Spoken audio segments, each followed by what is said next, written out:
أعوذ بالله من الشيطان الرجيم. بسم الله الرحمن الرحيم. وأما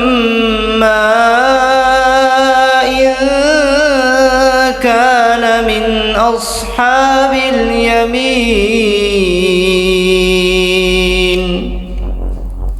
فسلام لك من أصحاب اليمين.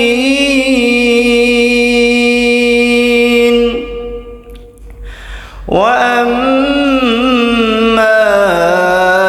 إن كان من المكذبين الضالين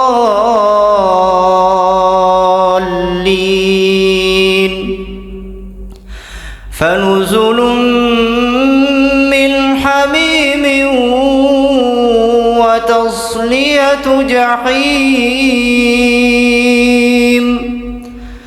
إن هذا لهو حق اليقين.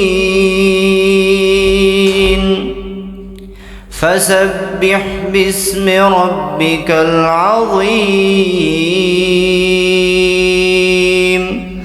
صدق الله خالقنا العظيم.